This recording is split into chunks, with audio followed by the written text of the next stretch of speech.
नमस्कार। 4 PM गुजरात में आप सभी का स्वागत है और मैं हूं आपके साथ आकांक्षा यादव। दोस्तों, गुजरात के स्थानीय निकाय चुनावों में इस बार एक नया राजनीतिक मोड़ देखने को मिला है, जहां सत्तारूढ़ भाजपा ने ज्यादातर जगहों पर अपना दबदबा बनाए रखा। वहीं असदुद्दीन ओवैसी की पार्टी AIMIM ने खासकर कच्छ इलाके में अपनी मजबूत मौजूदगी दर्ज कराई है। ये चुनाव इसलिए भी खास माने जा रहे हैं क्योंकि AIMIM ने गुजरात के कच्छ क्षेत्र में पहली बार प्रभावी तरीके से एंट्री की है। पार्टी ने करीब 400 वार्डों में उम्मीदवार उतारे थे और ओवैसी खुद चुनाव प्रचार में सक्रिय रहे। उन्होंने अहमदाबाद और भुज में रैलियां की, जहां उन्होंने भाजपा की नीतियों और यूनिफॉर्म सिविल कोड पर तीखा हमला बोला और लोगों से विकल्प चुनने की अपील की है। कच्छ जिले की भुज नगर पालिका में AIMIM को सबसे बड़ी सफलता मिली है, जहां वार्ड नंबर 1 में पार्टी के 3 उम्मीदवारों ने शानदार जीत हासिल की है। सरफराज को 3705 वोट, मुख्तार को 3581 वोट और रोशन को 3370 वोट मिले हैं। इस वार्ड की चौथी सीट पर कांग्रेस के उम्मीदवार ने जीत दर्ज की है। इस जीत से AIMIM ने कच्छ की राजनीति में अपनी जगह पक्की कर ली है। भुज कच्छ जिले का मुख्य शहर है और यहाँ मुस्लिम आबादी की अच्छी संख्या है। AIMIM की ये जीत स्थानीय मुद्दों जैसे कि बुनियादी सुविधाएं, शिक्षा, स्वास्थ्य और युवाओं के रोजगार पर आधारित थी। पार्टी के कार्यकर्ताओं ने बताया कि उन्होंने घर घर जाकर लोगों की समस्याएं सुनी और वादा किया कि चुने जाने पर वो इन मुद्दों को प्राथमिकता देंगे। ये पहला मौका है जब AIMIM ने गुजरात के कच्छ क्षेत्र में इतनी बड़ी संख्या में सीटें जीती हैं। इससे पहले 2021 के स्थानीय चुनाव में पार्टी ने अहमदाबाद में कुछ सीटें जीती थी, लेकिन कच्छ में ये पहली प्रभावी एंट्री है। राजनीतिक विश्लेषक मानते हैं कि आने वाले समय में कच्छ की राजनीति में मुकाबला और भी ज्यादा दिलचस्प हो सकता है। जहां भुज के अलावा भरूच नगर पालिका में भी AIMIM ने अच्छा प्रदर्शन किया है। एक वार्ड में पार्टी ने सभी 4 सीटें जीत ली हैं। ये भी AIMIM के लिए एक महत्वपूर्ण उपलब्धि है क्योंकि भरूच भी मुस्लिम बाहुल इलाकों में से एक है। ओवैसी की पार्टी ने यहां भी स्थानीय विकास, सफाई व्यवस्था और अल्पसंख्यक समुदाय की समस्याओं को मुद्दा बनाया है। दूसरी ओर गुजरात के बड़े शहरों में भाजपा ने अपना पुराना रुतबा बरकरार रखा। सूरत नगर निगम के वार्ड नंबर 19 में भाजपा ने जीत हासिल की। यहां असलम साइकिल वाले के बेटे को हार का सामना करना पड़ा। असलम साइकिल वाले स्थानीय स्तर पर काफी चर्चित नाम है और उनका परिवार लंबे समय से राजनीति में सक्रिय रहा है, लेकिन इस बार भाजपा के उम्मीदवार ने उन्हें मात दी है। अहमदाबाद के सैजपुर बोधा क्षेत्र में भी भाजपा पैनल ने जीत दर्ज की है। इस क्षेत्र में भाजपा का शहरी वोट बैंक मजबूत रहा। अहमदाबाद, सूरत, वडोदरा और राजकोट जैसे प्रमुख नगर निगमों में भाजपा ने ज्यादातर वार्डों पर कब्जा जमाए रखा। पार्टी ने विकास कार्यों, सड़कों, पानी और सफाई व्यवस्था को अपना मुख्य मुद्दा बनाया था। भाजपा ने कुल 15 नगर निगमों में से कई पर मजबूत बढ़त बनाई है, जहां गांधीधाम और भुज जैसे कच्छ के प्रमुख इलाकों में भी भाजपा ने नगर पालिका पर कब्जा किया है। हालांकि भुज के एक वार्ड में AIMIM ने सेंध लगाई है, जहां भाजपा ज्यादातर जगहों पर आगे रही, वहीं कांग्रेस ने कुछ जगहों पर उलटफेर किया है।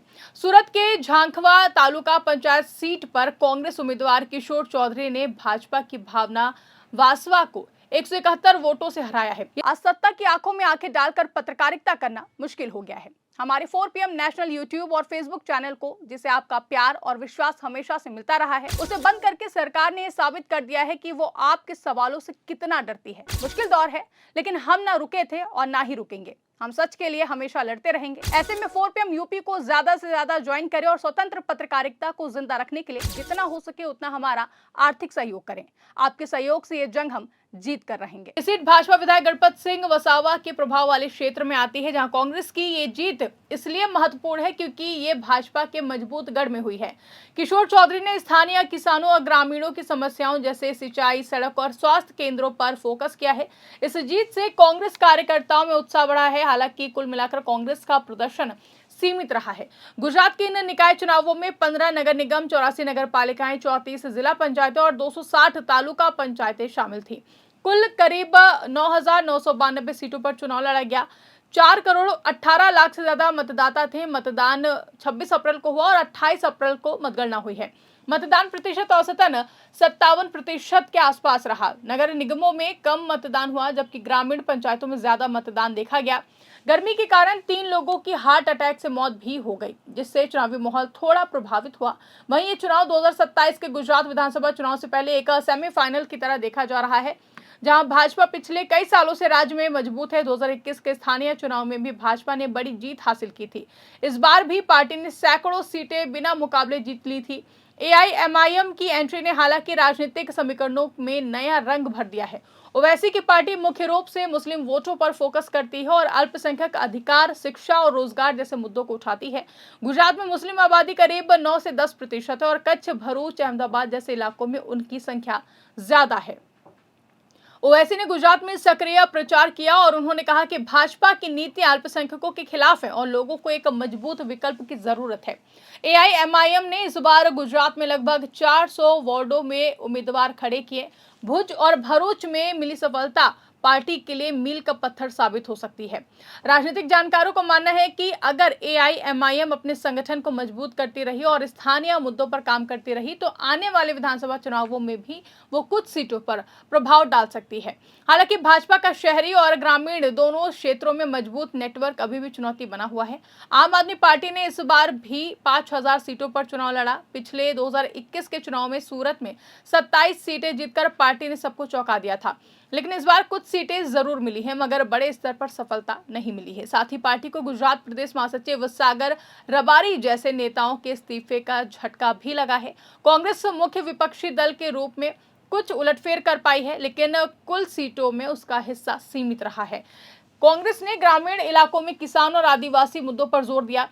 भाजपा ने अहमदाबाद, सूरत, वडोदरा, राजकोट समेत ज्यादातर नगर निगमों में बहुमत हासिल किया है। पार्टी ने विकास, अच्छे शासन और केंद्र राज्य योजना को अपना मुद्दा बनाया, जहां मुख्यमंत्री भूपेंद्र पटेल और अन्य नेताओं ने चुनाव प्रचार में सक्रिय भूमिका निभाई है। भाजपा ने कई जगहों पर पैनल के रूप में चुनाव लड़ा है और शहरी क्षेत्रों में उनका दबदबा साफ दिखाई दिया। सहजपुर, बोध, जोधपुर और अन्य वार्डों में पार्टी की जीत ने यह साबित किया है कि शहरी वोटर अभी भी भाजपा के साथ हैं। वहीं एआईएमआईएम की भुज में जीत गुजरात की राजनीति में एक नया अध्याय जोड़ सकती है। ये दिखाता है कि जहां मुस्लिम आबादी केंद्रित है वहां क्षेत्रीय और जातीय समीकरण बदल सकते हैं। हालांकि राज्य स्तर पर भाजपा का वर्चस्व बरकरार है। ये नतीजे 2027 के विधानसभा चुनाव के लिए संकेत देते हैं। अगर एआईएमआईएम अपनी पकड़ बढ़ाती है तो विपक्षी वोटों में बंटवारा हो सकता है और जो भाजपा के लिए फायदेमंद साबित हो सकता है। वहीं कांग्रेस और आम आदमी पार्टी को अपनी रणनीति पर फिर से विचार करना पड़ेगा। स्थानीय निकाय चुनाव आम आदमी की जिंदगी से सीधे जुड़े होते हैं। यहाँ चुने गए प्रतिनिधि सड़क, पानी, सफाई, स्कूल, अस्पताल और बिजली जैसी बुनियादी सुविधाओं का काम देखते हैं। भुज में एआईएमआईएम के नए पार्षदों पर अब ये जिम्मेदारी है कि वो अपने वार्ड को बेहतर बनाएं। गुजरात के लोग लोकतंत्र में अपनी भागीदारी निभाते रहे हैं। चाहे कोई भी पार्टी जीते, अंत में विकास और अच्छे प्रशासन की उम्मीद हर वोटर करता है। एआईएमआईएम की सफलता ने राज्य की राजनीति को और भी ज्यादा रंगीन बना दिया है। आने वाले दिनों में कच्छ और अन्य इलाकों में नई राजनीतिक गतिविधियां देखने को मिल सकती हैं। वहीं ये चुनाव दिखाते हैं कि गुजरात की राजनीति अब पहले जितनी एक तरफा नहीं रही है। नए खिलाड़ियों की एंट्री से मुकाबला बहुआयामी हो गया है। भाजपा को अपनी जीत पर गर्व है, एआईएमआईएम को अपनी शुरुआती सफलता पर खुशी है और कांग्रेस, आम आदमी पार्टी को अपनी कमियों पर मंथन करना होगा। कुल मिलाकर गुजरात के निकाय चुनाव 2026 ने साबित किया है कि लोकतंत्र में छोटी पार्टियां भी सही रणनीति और स्थानीय मुद्दों के साथ प्रभाव डाल सकती हैं। भुज की 3 सीटें एआईएमआईएम के लिए सिर्फ शुरुआत हो सकती है।